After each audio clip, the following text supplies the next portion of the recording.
I was a farmer back in '53, and our crops had suffered the worst drought in 40 years. Then we heard of a man called Wilhelm Reich, who claimed he could make rain using a machine he called the Cloudbuster.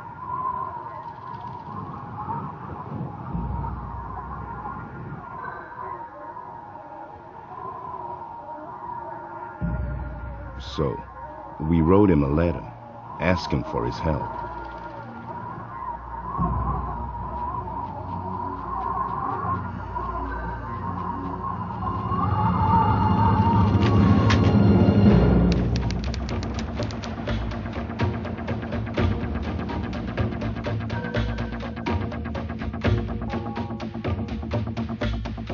The offer was simple: money for rain.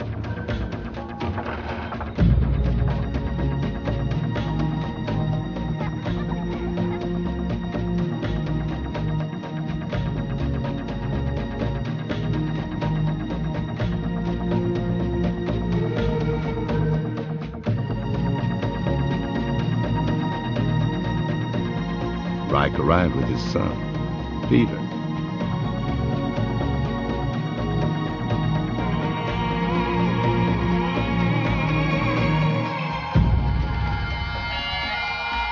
He promised us rain within 24 hours.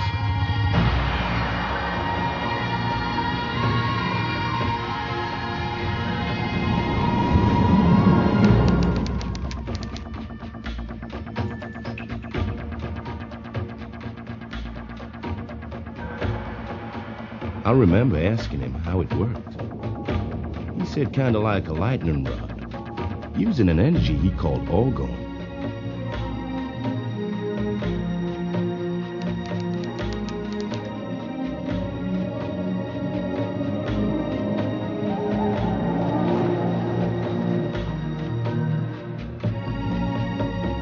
I only found out later why the men from the government were watching him.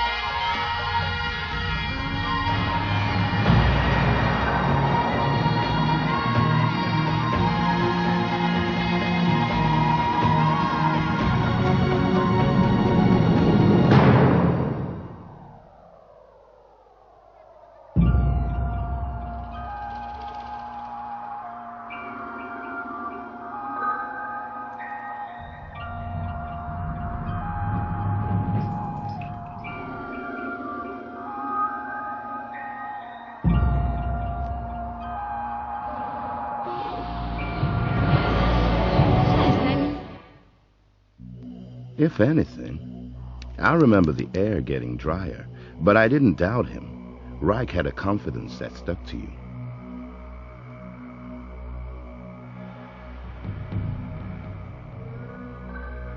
Everybody simply waited, passing time, hoping the strange machine would work.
machine sure did something.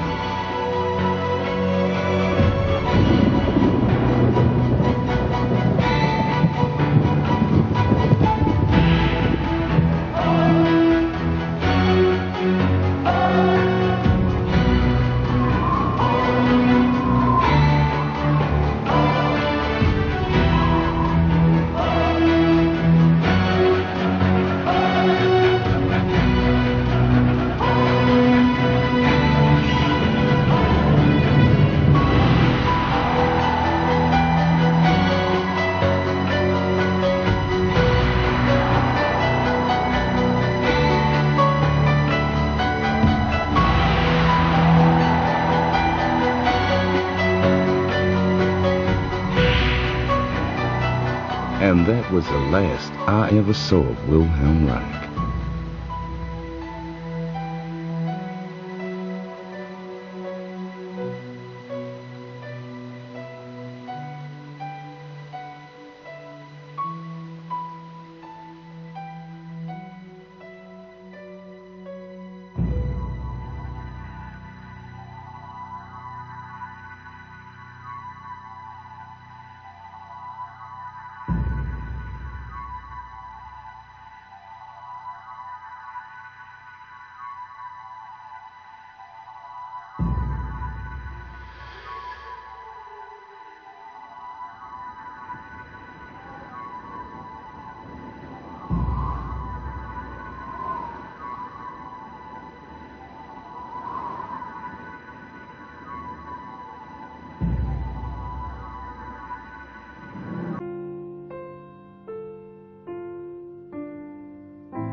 In the 1930s, Dr. Wilhelm Reich, a prominent Austrian physician and psychoanalyst, discovered a powerful new physical energy, and for the next 2 decades, devoted his life to the investigation of its laws and properties. He confirmed the existence of this energy in the human body, verified its presence in the atmosphere, developed instrumentation to observe and collect it, and harnessed it for a variety of purposes, from cancer treatment to motor power to weather experimentation. Reich called his discovery Orgone energy.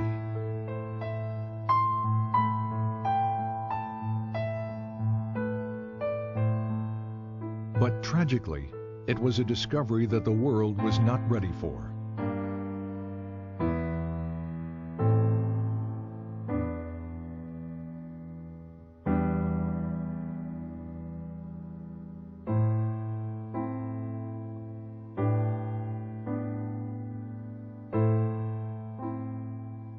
Wilhelm Reich was born in 1897 in Galicia, the easternmost part of the Austro-Hungarian Empire, now the Ukraine. He grew up in Bukovina, on a large farm operated by his father. Until he was 13 years old, Reich was educated at home by tutors. His mother, to whom he was devoted, committed suicide in 1910, after his father discovered she had had a brief affair with one of the tutors. His father died 4 years later from tuberculosis. That same year, 1914, the First World War broke out. Within days, Russian troops swept through Bukovina. Reich narrowly escaped being sent to Russia as a hostage and had to flee his home. Later he wrote, "I never saw either my homeland or my possessions again. Of a well-to-do past, nothing was left." For the next 4 years, Reich served in the Austrian army, experiencing what he called the war as a machine. In 1918, the war finally ended. Germany and Austria were defeated.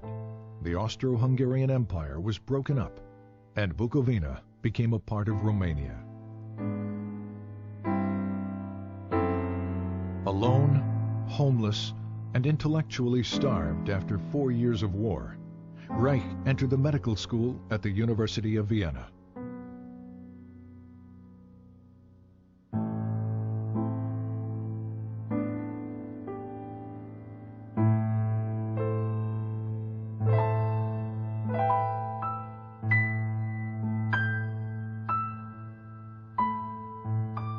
Reich's recognition of the significance of sexuality drew him to the work of Dr. Sigmund Freud, the father of psychoanalysis.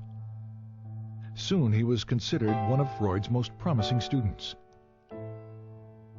Freud had discovered that neuroses are caused by the conflict between natural sexual instincts and the social denial and frustration of those instincts.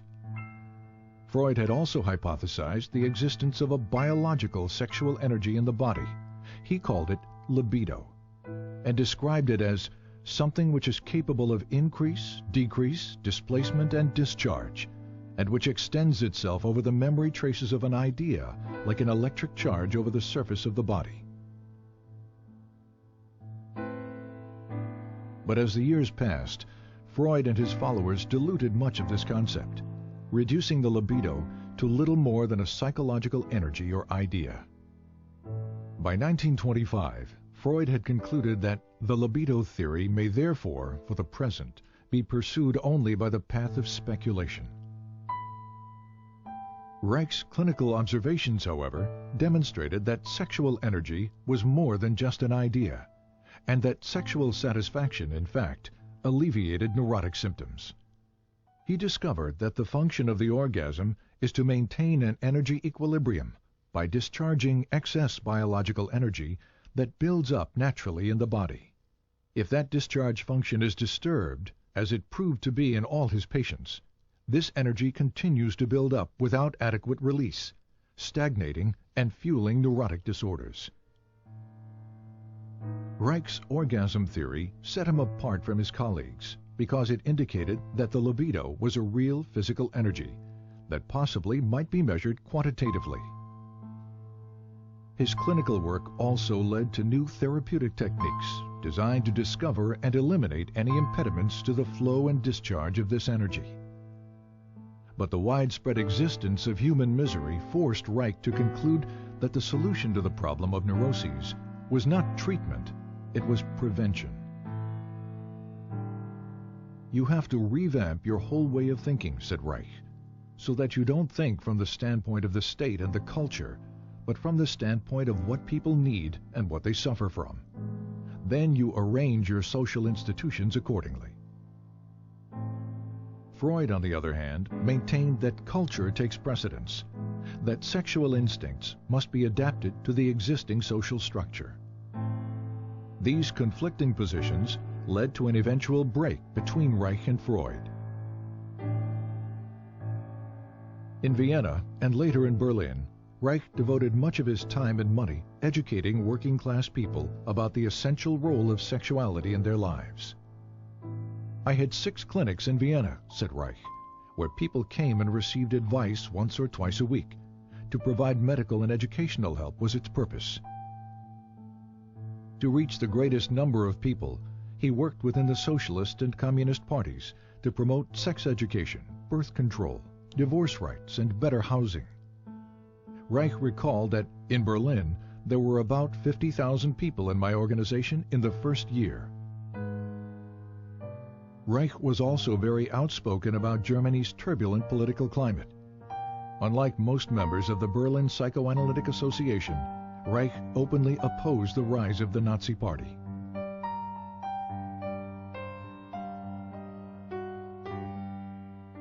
But his activities exacted a high price. He was denounced by the communists and expelled from the International Psychoanalytic Association, calling these events catastrophes which threaten my personal, professional, and social existence. When asked what he would do, Reich replied, "Just go on."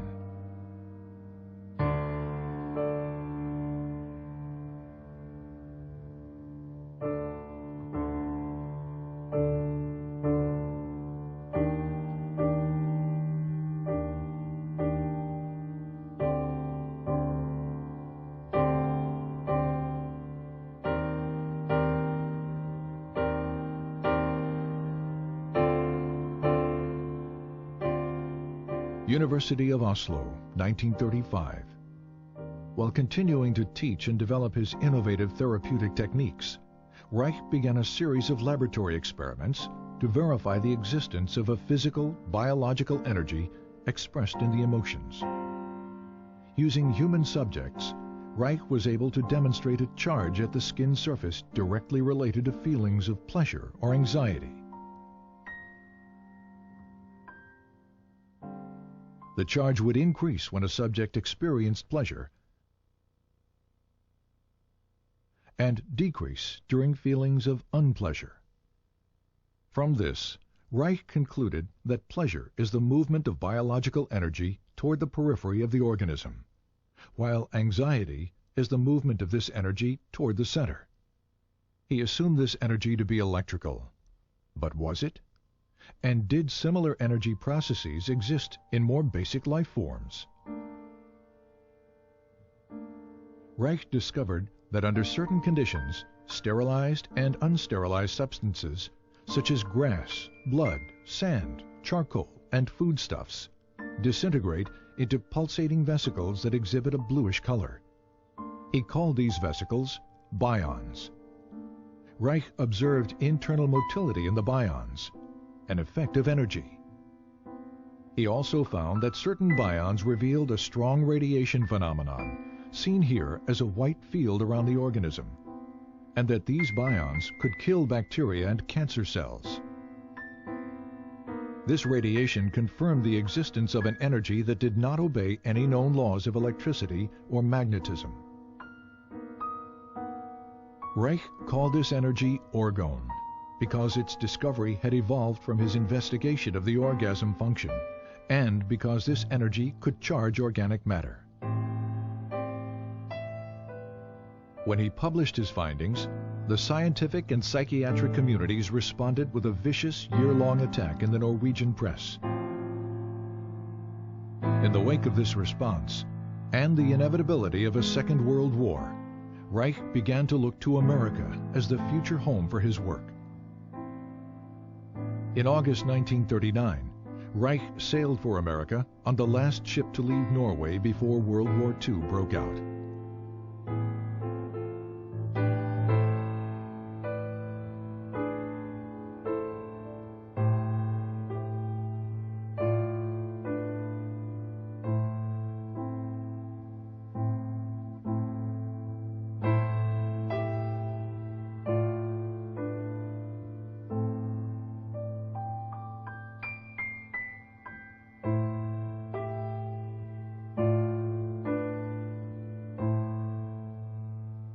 Reich settled in the Forest Hill section of New York City.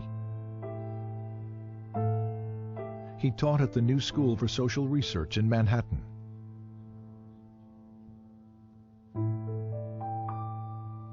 Published his books in English.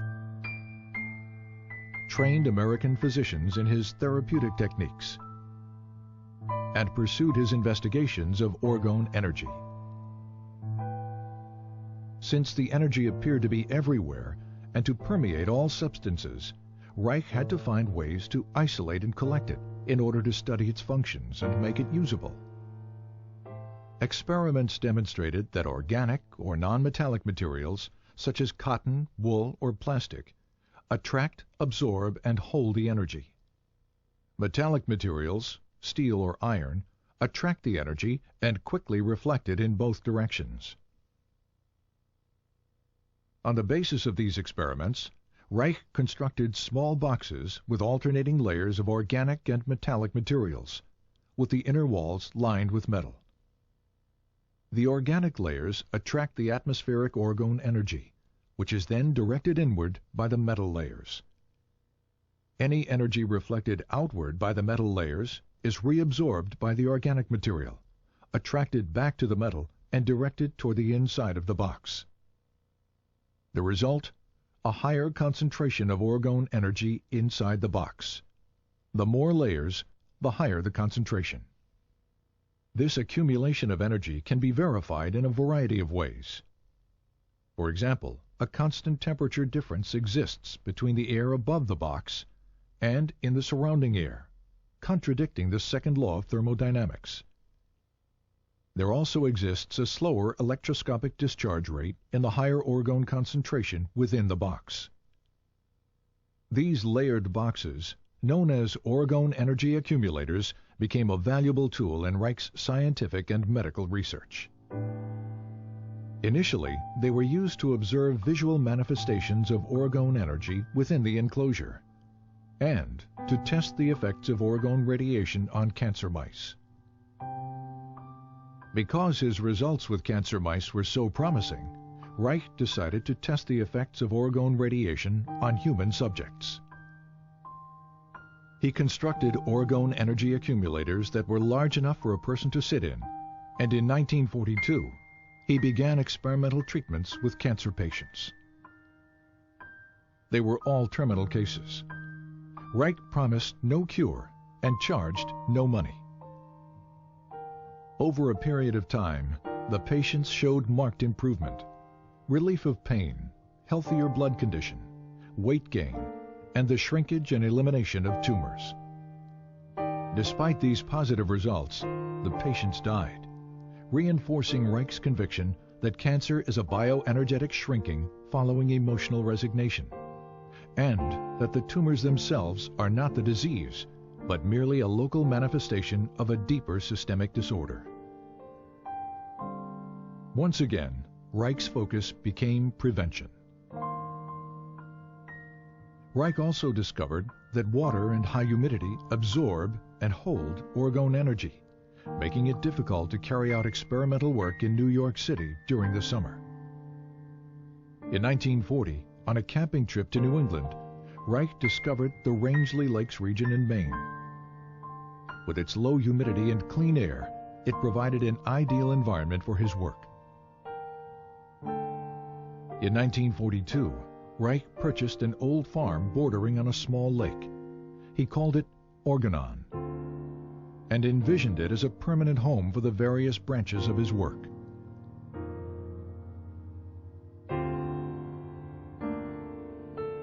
In 1945, a student's laboratory was built.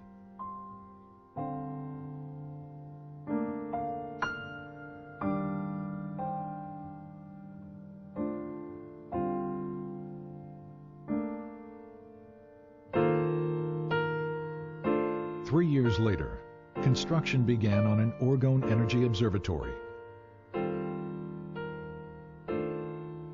which included additional laboratory facilities,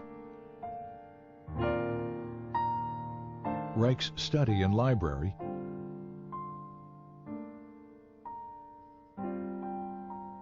and outdoor observation decks.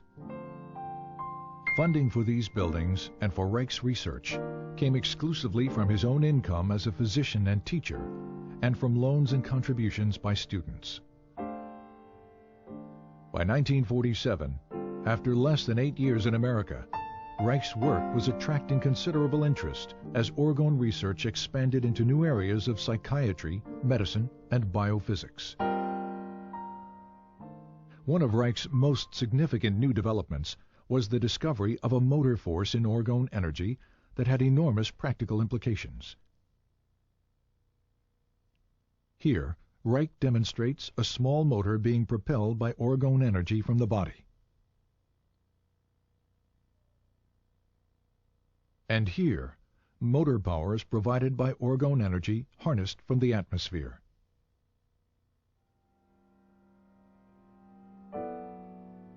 With the development of Orgone, Reich's dream of a home for his work was slowly becoming a reality. Sadly, it was a dream that he would not see fulfilled.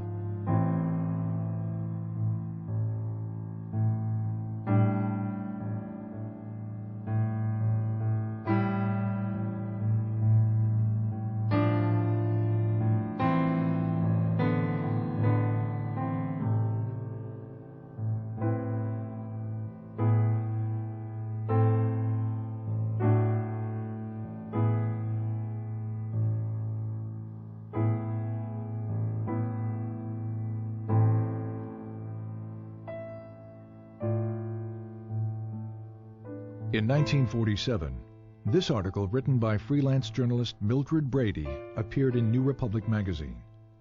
It was filled with distortions and innuendos about Reich's sexual theories and orgone research. Brady's most inflammatory claim was that Reich was building accumulators of orgone energy which are rented out to patients who presumably derive orgastic potency from it. Implying that Reich was a danger to the public, Brady challenged the medical authorities to take action against him. 2 months later, the article was brought to the attention of the Federal Food and Drug Administration. The result was a 10-year campaign by the FDA designed to destroy Reich's work. The FDA focused on the Orgone energy accumulator, which Reich and other physicians were using experimentally with patients.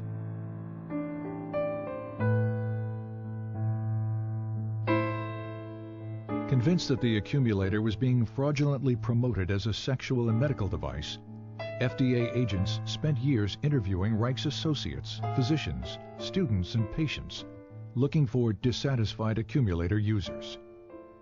None were ever found. As the FDA attack continued, so did Reich's work. He continued to develop new ways to visualize, measure, and harness orgone energy from the atmosphere. The Cloudbuster, for example, was an experimental instrument that could affect weather patterns by altering concentrations of orgone energy in the atmosphere. A set of hollow metal pipes and cables inserted into water creates a stronger orgone energy system than that in the surrounding atmosphere. Water, which strongly attracts and absorbs orgone, draws the atmospheric energy through the pipes. This movement of orgone from a lower to a higher energy system was used by Reich to create clouds and to dissipate them.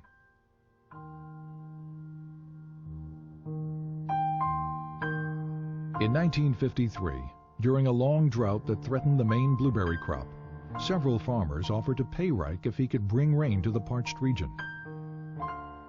The Weather Bureau had forecast no rain for several days when Reich began his cloud-busting operations. 10 hours later, a light rain began to fall. Over the next few days, close to 2 inches fell. The blueberry crop was saved.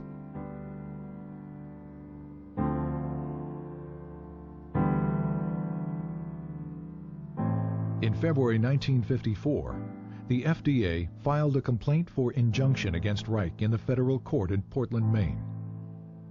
The complaint declared that orgone energy does not exist. It asked the court to prohibit the shipment of accumulators in interstate commerce and to ban Reich's published literature, which they claim was labeling for the accumulators. Reich responded to the complaint with a lengthy letter to Judge John Clifford, explaining that he could not appear in court since doing so would allow a court of law to judge basic scientific research.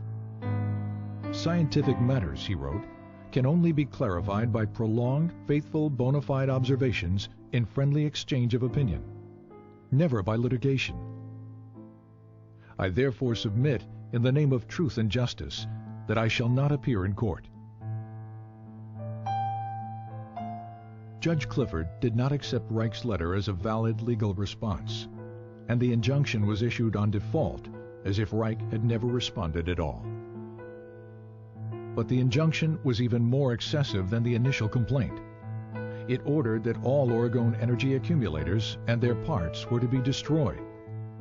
It ordered all materials containing instructions for the use of the accumulator to be destroyed as well. It also banned a list of Reich's books containing statements about orgone energy, until such time as all references to orgone energy were deleted.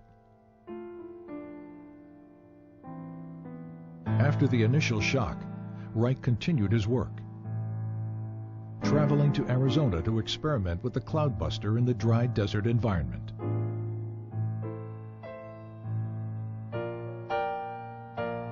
While he was there, and without his knowledge, one of Reich's students, Dr. Michael Silvert, moved a truckload of accumulators and books from Rangeley, Maine to New York City, a direct violation of the injunction. As a result, the FDA charged Reich and Silvert with criminal contempt of court. In 1956, both men were found guilty. Reich was sentenced to 2 years in a federal prison. While Reich appealed his sentence, the government carried out the destruction of accumulators and literature.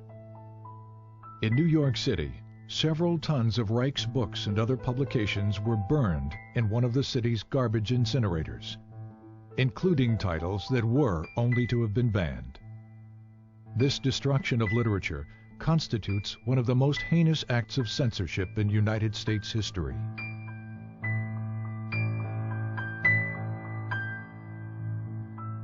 All appeals denied, on March 11, 1957, 2 weeks shy of his 60th birthday, Wilhelm Reich was imprisoned at the Federal Penitentiary in Lewisburg, Pennsylvania. He died there of heart failure 8 months later, on November 3, 1957, and was buried at Orgone.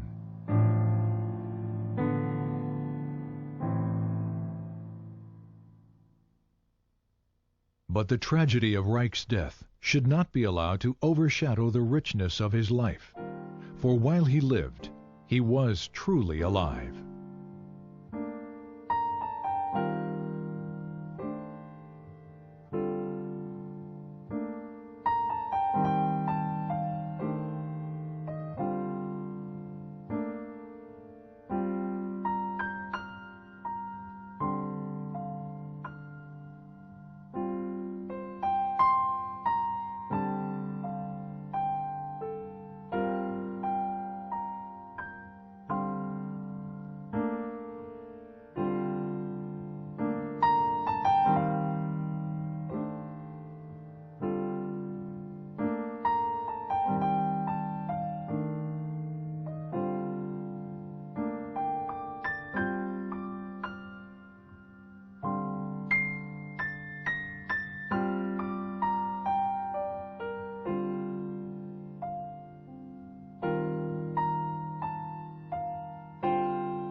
In the course of the history of natural science, it always happened that profound or true thoughts or true facts were always either distorted or flattened out.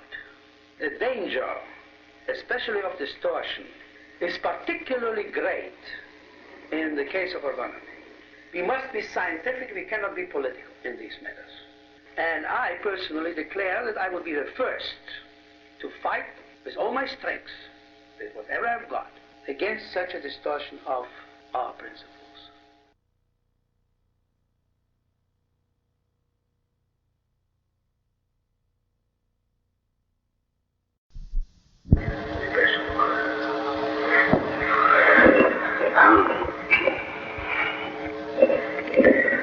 It is April 3rd, 1952, at Orgone, Rangeley, Maine. I, Wilhelm Reich, am sitting alone in the large room in the lower house. All people are gone. In the morning and the whole day yesterday, a meeting took place of the members of the board of trustees of the foundation which carries my name. Everybody's gone now, and I would like to add a few words to the recording we made yesterday and today of the disaster which struck Orgone.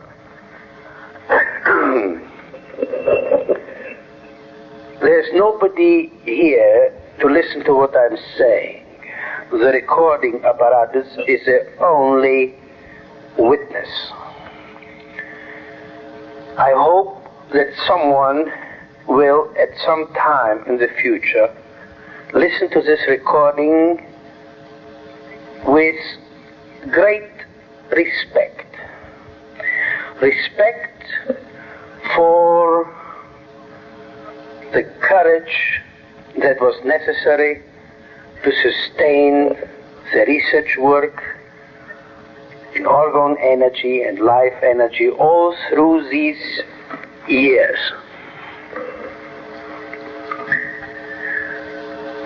I shall not go into the great strain, into the details, into the worries, the sleepless nights, the tears, the expenditures in money and effort, the patience which I had to have with all my workers and with all my students. I would like only to mention the fact that there's nobody around, there's not a single soul, either here at Orgone or down in New York, who would fully and really, from the bottom of his existence, understand what I'm doing and be with me in what I'm doing. They're all very good people. They're decent, honest, hard-working. I trust them. We are very good friends, all of them, or most of them. But this does not alter the fact that they all, without any exception, are against, I say, are against what I am doing. Every single one of them spites me, interferes with my effort, crosses it out, blots out, flattens out. There's one thing or another thing, whatever it may be, to diminish my effort, no, to diminish the effects of my effort, to blot out the sharpness and acuity of my thoughts, to reduce to rubble and nothing, or nothingness, what I have elaborated in about now 33 or 34 years of systematic thinking, and in about 40 years of human suffering, since about 1912, or rather 1910, when my mother died. There is not a single soul around who would fully understand or would not say no to it all. This no is identical with I don't want it, I don't like it, I loathe it. Why is it here? Why does he have to exist? Why doesn't he sit down and take it easy? Why did he have to start this Oranur experiment, which gives us so much trouble? They see only the trouble.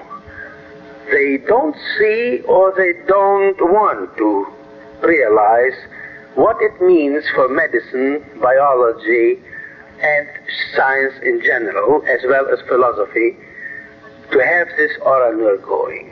To them it is mostly a bother, an inducer of sickness, suffering, and at times I have the distinct feeling that they believe, though they do not dare quite to admit their own thoughts, that I may have gone haywire.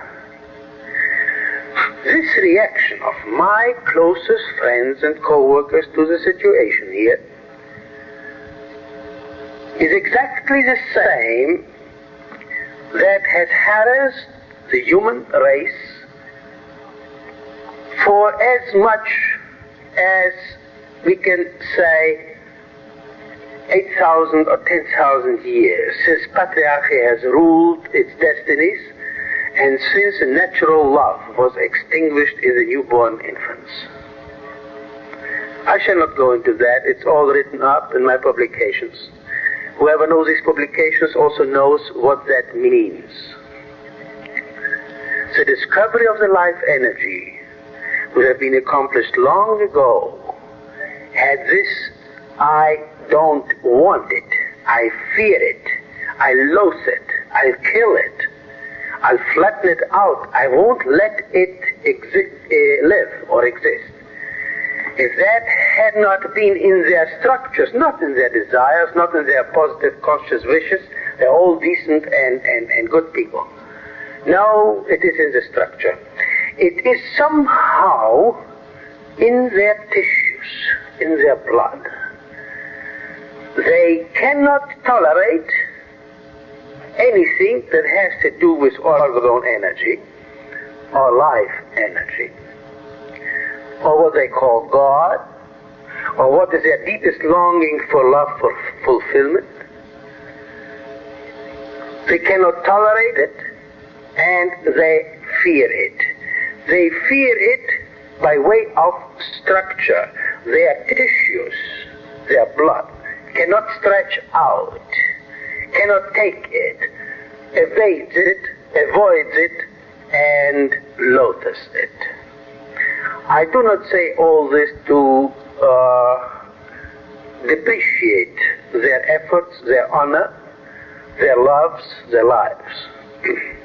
I say it because it is true, because it turns up in every single move, in every single word, in every single opinion, in every single paper, in every single thing they did to whatever ever had to do with the discovery of genitality, life, love.